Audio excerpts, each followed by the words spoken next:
Takže vítajte, zdraví vás L4SK a dneska si ukážeme tutoriál, ako nájsť diamanty behom pár minút. Není to zdlhavé ani nič, je to pomocou jedného seedu. Takže dáme more world options a zadáme tam tento seed, ktorý bude v popisku videa. Bonus chestu si ja zapnem, aby to bolo čo najrýchlejšie. Takže vytvoríme nový svet. Je to v podstate úplne jednoduché.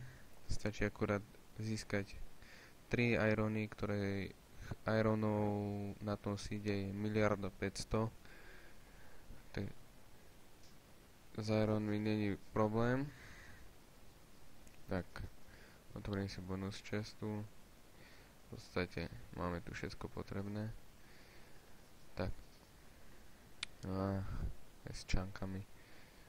Jediné, čo potrebujeme, je dostať sa hentam do toho kaňonu, ktorý máme hneď pred sebou, ktorý môžete vidieť.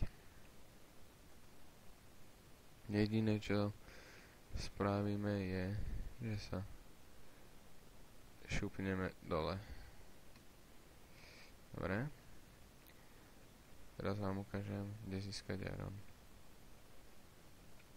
Takže vidíte, že ironu je tu v podstate habaďuru.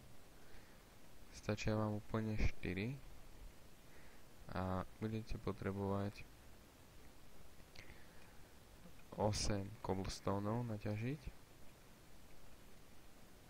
Tu máte aj ďalšiu baňu, kde si môžete naťažiť všetko, čo nájdete.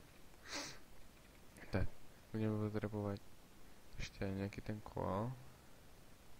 Dobre, takže vytvoríme si takto crafting table. Ale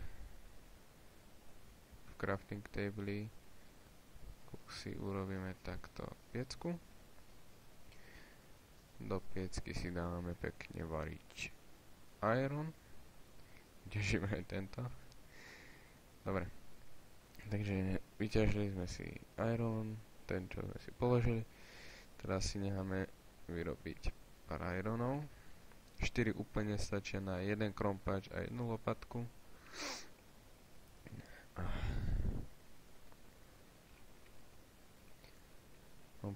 Makaj. Potrebujete sa dostať iba sem. Dobre, tak hneď si spravím takto krompáč. Dobre.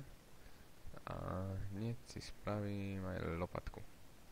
Takže lopatka a krompáč je hotová. Teraz jediné, čo potrebujeme, je dostať sa sem.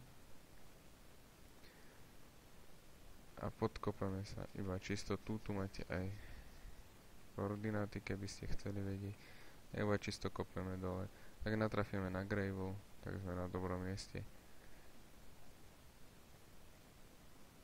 Kopeme.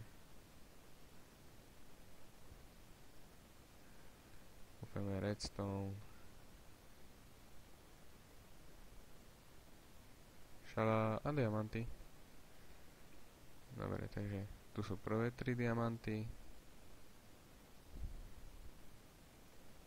Pod nimi sú ďalšie 3 diamanty.